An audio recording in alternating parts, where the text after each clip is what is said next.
Ilang days na lang bago ang Noche Buena. Marami pang panahon para magbenta ng mga pagkaing pwedeng ipanghanda o ipangregalo ngayong Pasko. Narito ang mga suggestions ko. Ang patok sa mga handaan at anumang salo-salo, nag-level up na raw ang barbecue nating paborito. Napakalambot. Masarap po. Pag peak ganitong December, kaya mag 15,000 pieces per store. Estimated nating income is mga 150 net na yun. Ngayong Pasko, gulatin mo sila sa regalong pangmalakasan.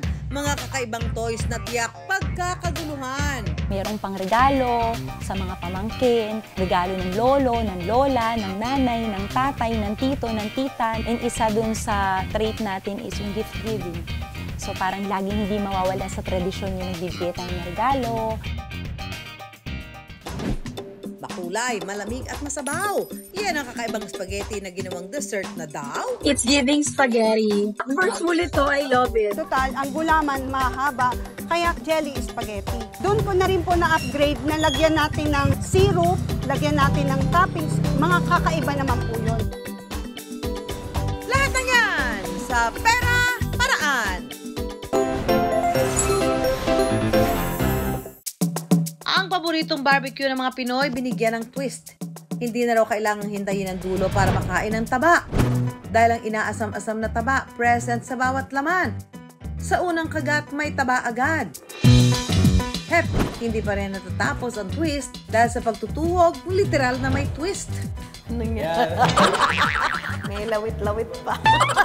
Dahil kasi mahilig ako sa taba. Ako nakalawit yung taba.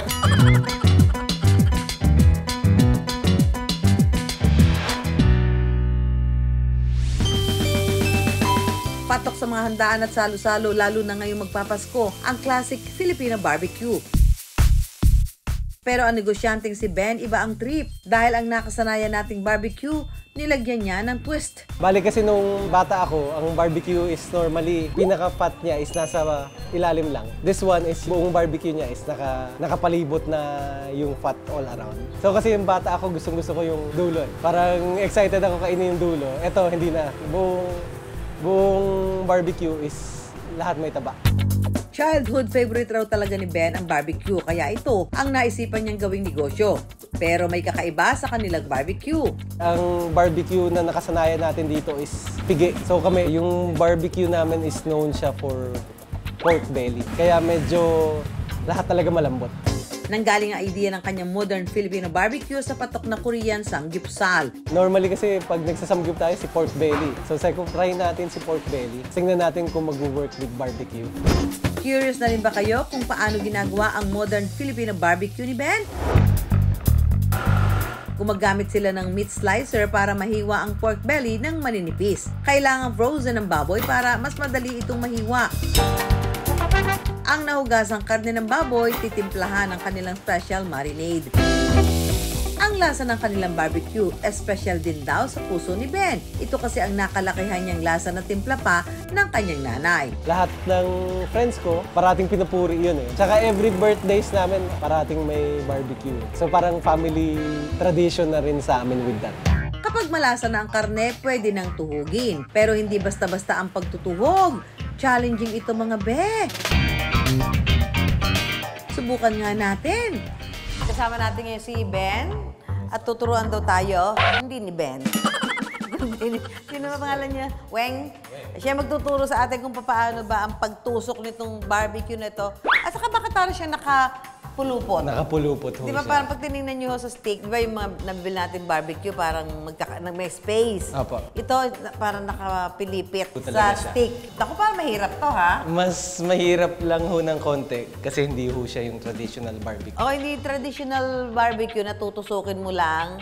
Pag natusok mo na isa, isod mong ganon, isod. Ito bukang para ka mananahe. Sige nga, sample naman dyan, Weng. Paano ba yan? Susunod sa Pera Paraan. Di basta-basta ang pagtutuhog. Challenging ito mga be. Ay, parang nagsusulsi. Gayon nga, oh. Tapos nakapilipit, ano? Mahirap nga ito. Abangan mamaya! Naku, parang hindi lang ito for kids. Parang swak din ito for me. Ay, ang saya!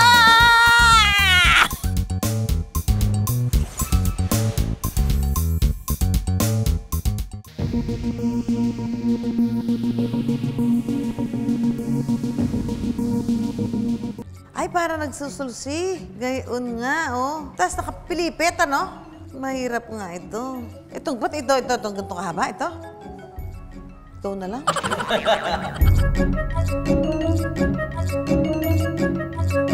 Pag may nag-order sa akin, baka tapos na yung holiday, hindi pa nakadumating yung order. Sa taga, ay, nabuntis din eh. Bumintog. Bakit naisipan niyo pang ganito? Pampahirap to eh. Kasi po pag kinagat niyo ho, yung evenly distributed rin yung Taas taba na taas, niya. bagay, masarap na. Opo. Bagsakan na. Nangyari.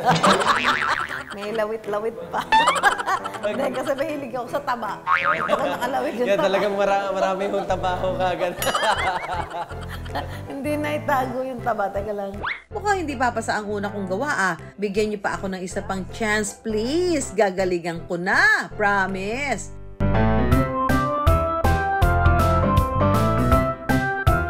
Op! Bondat lang din sa dulo.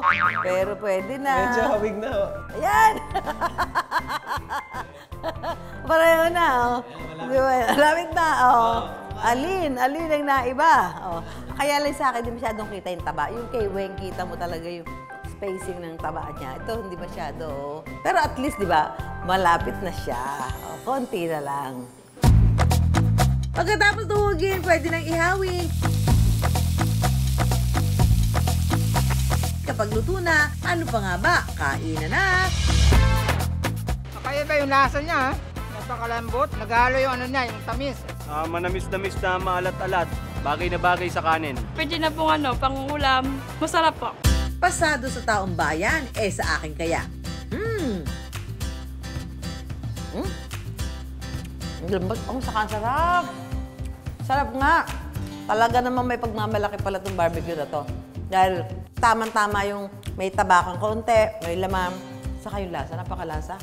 Ang lambot ng karne, malasang-malasa talagang nanunuot yung linamnam hanggang doon sa duluduluhan ng karne. Masarap.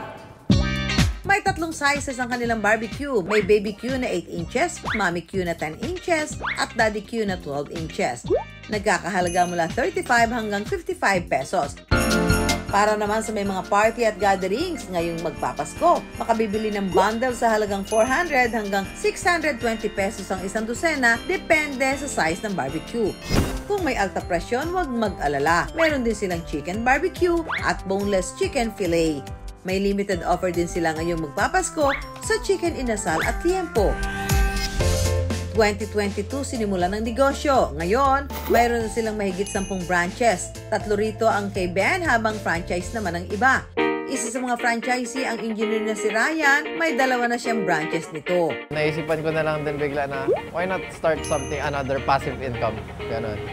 So, nag-franchise ako. Yung pinaka nakakatuwa about this is yung pag sinasabi ng mga tao na, uy, ang sarap na ito. 230,000 pesos ang kailangan para makapag-franchise nito. Pag peak ganitong December, kaya mag 15,000 pieces ng per store. So mga December, siguro estimated nating income is mga 150 net na yun. Hindi sukat akalain ni Bena ang inihahanda lang nila noon sa kanilang mga salo-salo, mapagsasaluhan pa ng mas maraming tao. Kung sa akin masaya ako, feeling ko mas masaya yung mom ko. Na there's something na she can be proud of. Na alam niya, pwede niya sabihin, ako nakaisip niya ang lasang yan. Pero paalala sa lahat, gaano man kasarap ang pagkain, dapat ay hinay-hinay pa rin. Kumain lang ng sapat. Di na bagong produkto pero naisipan ng bago. Kaya ang dati ng masarap pagsaluhan, hindi na lang patok na handa kundi negosyong panalo.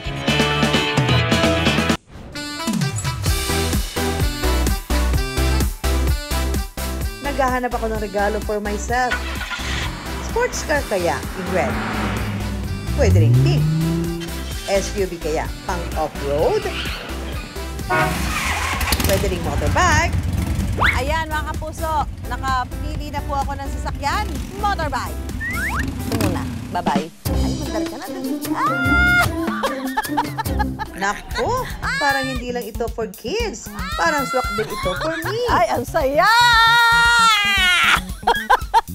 Hoy, ang saya. Alam mo, pag binilhan mo nito yung bata, mag-aaway na kayo para mapaalis mo dito. Ang saya. Ako nga parang gusto ko nang huwag tapusin ng shoot eh.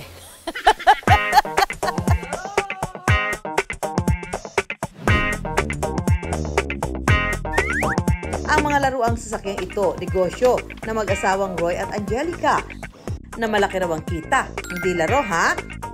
Kaya walang duda na ang mga celebrity parents suki na nila. Gaya ni Marian Rivera, Ellen Adarna, Pauline Luna at mag-asawang vlogger na Kong at V.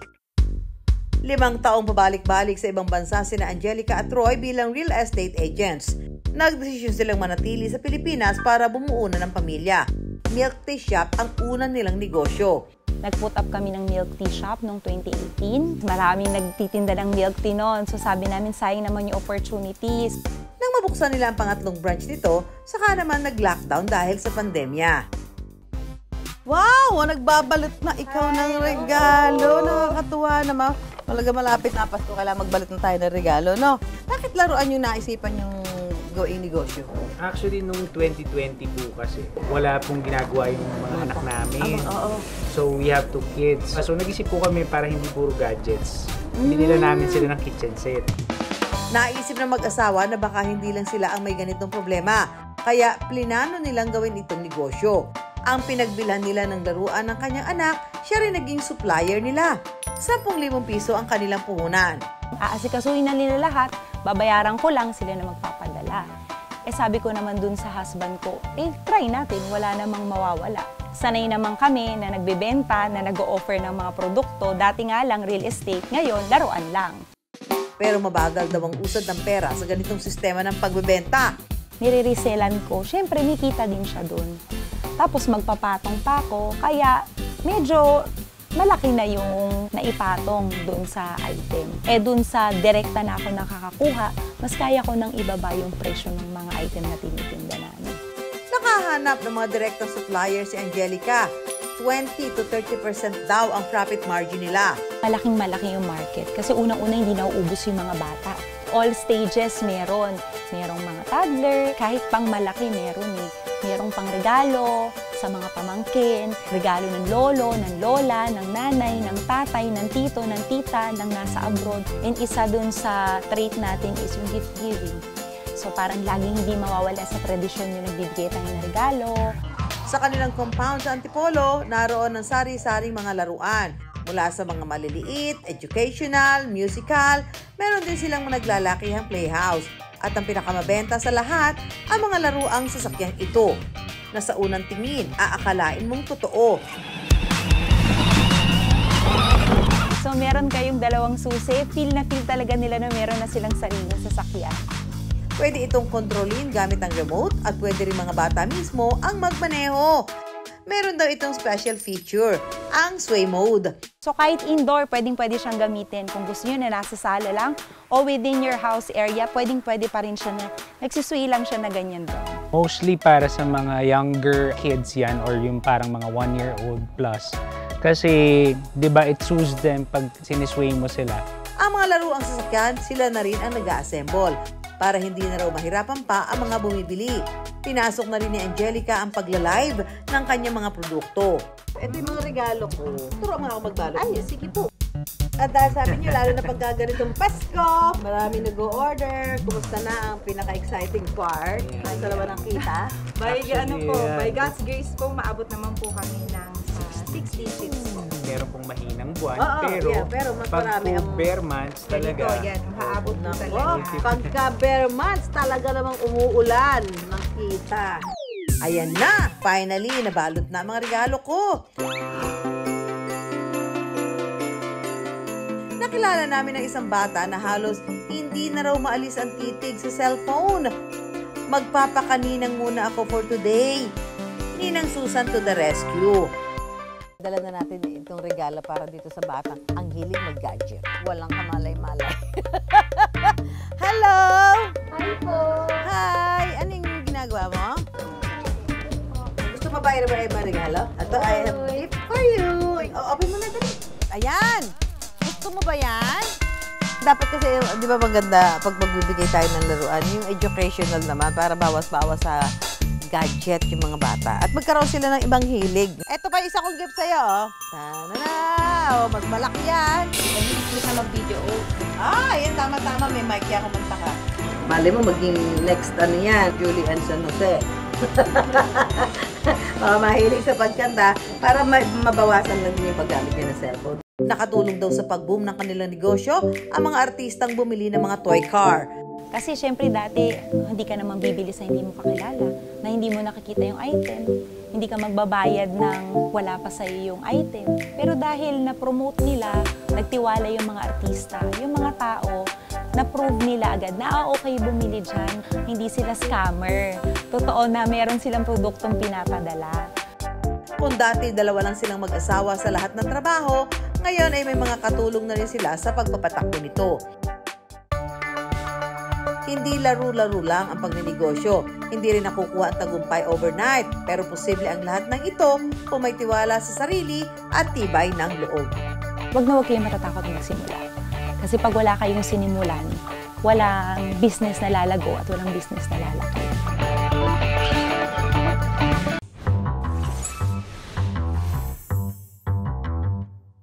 Bagetsman o seniors, kapag may handaan at may yummy spaghetti nakasalang, solve na solve ang kainan. Walang galang na sa pansit, pero di nagpapahuli ang spaghetti pagdating sa mga handaan. Always present at laging nasisimot. Pero sa Maynila, may kakaibang spaghetti raw na pinipilahan. At ito'y hindi gawa sa pasta ha, kung hindi sa jelly o gulaman na isang trending na street food dessert. Ang Legazpi twin na sina Mavi at Cassie, fan na fan daw ng jelly spaghetti. It's giving spaghetti.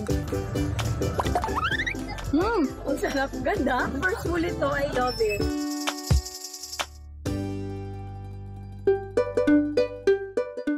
Ang delicious spaghetti na gawa ng single mom na si Melinda, pwedeng kahit anong flavor ang pampalasa. Hindi ito sa malamig, hindi rin halo-halo. Ang kakaibang street dessert na ito, araw-araw na inilalako ni Melinda. 1,000 piso lang daw ang ipinuhunan noon ni Melinda hanggang unti-unti niya itong napalago. Jelly Mel kung tawagin. Kasi po ang pangalan ko is Mel. Ang tawag po, sabi ko sa anak ko, ang ginawa ko, palitan natin ng mas maganda. Jelly spaghetti. Total, ang gulaman mahaba. Kaya kinonvert ko po siya bilang jelly spaghetti. Doon na po kami nagsimula. Ang dating plain at iisang flavor lang na gulaman, may 7 makukulay at nagsasarapang flavor na pwedeng pagpilian. Bestseller daw ang Blue Lemonade, Blueberry, Green Apple Panda at Strawberry. Unang pa lang is gatas pa lang. Wala pa akong idea na magkaroon ng mga syrup-syrup, toppings. So hanggang sa dumaan ng pandemic, doon ko na rin po na-upgrade na lagyan natin ng syrup, lagyan natin ng toppings. Mga kakaiba naman po yun. Madali lang daw ang paggawa ng jelly spaghetti, pero kinakailangan maging matyaga. Kung ilang minuto lang kailangan para maging al dente ang spaghetti pasta. Sa paggawa raw ng jelly spaghetti, inaabot ng halos 1 buong araw ang paggawa ng gulaman para ma-achieve ang lutong o crunch nito at ang tamang timpla. Mano-mano din itong hinihiwa para hindi madurog. Ito na po yung pinatuyong gulaman na 1 araw naming pinatigas. Ito po yung tinatawag na jelly spaghetti. Yung iba po, ang ginagawa, ang kinakayod. Kami naman po, ang ginagawa namin, para mapahaba namin itong gulaman, hinihiwa po namin ito na pang-spaghetti. Ang mga nahiwang jelly spaghetti, sunod na titimplahan ng flavoring at lalagyan ng yelo. Pagsapit ng alas 10 ng umaga, naglalako na sina Melinda.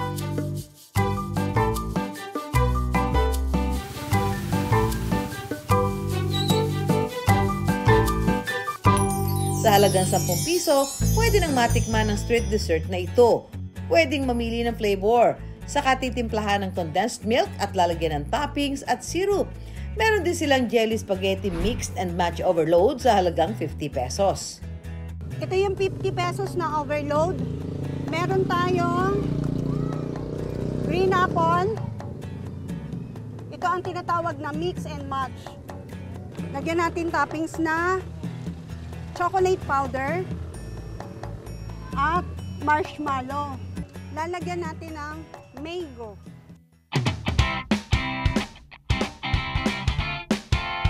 Inaabangan ko po siya. Bali, 2 weeks ko na siyang inaabangan. Ngayon ko lang siya na-tsempuhan.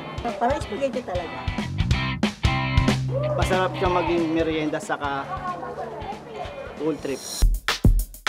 Sa isang blindfold taste test challenge, mahulaan ko naman kaya kung ano ang kulay ng jelly spaghetti na aking titikman. At titikman ko na tong Jellylicious spaghetti na to. So, depende kung anong kulay kasi iba-ibang ay 4 na kulay to. So, titingnan ko kung anong kulay itong aking titikman.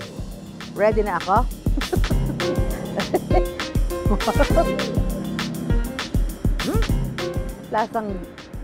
Lasang green. Ano to? Lasang blueberry? Lasang purple? Tamaan niyo naman ako.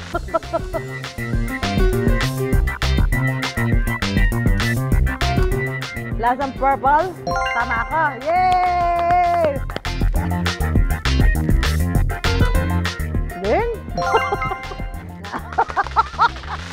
Parang may nai-imagine ka rin kasi na parang ibang pagkain. So, pag nakita mo yung kulay, parang nag-i-incorporate siya pag tinitikman mo na.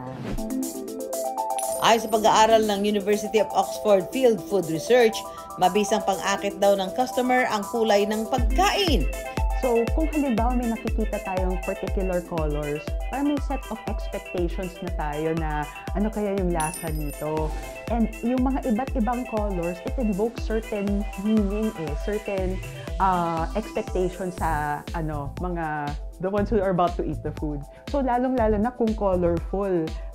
Tapos, ang feeling pa natin ay, parang, it reminds us of our childhood. So, magiging excited din tayo to try yung, pagkain na colorful. Unahin natin ang kulay blue. Nako, dito, use your imagination. I like it. Like it. Yan. Tapos, gawin natin itong strawberry. Yan.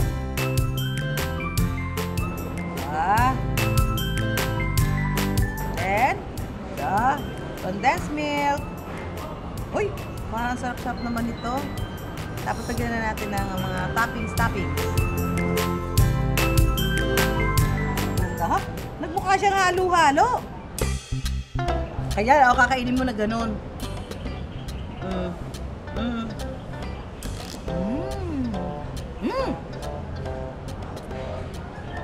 Ay, ang sarap! Lasang-lasa nga. Lasang-lasa nga. Hindi ko maramdaman kumakain ako ng jelly. Parang kumakain talaga ako ng spaghetti. Kasi humahagod sa lalamunan. Yung haba.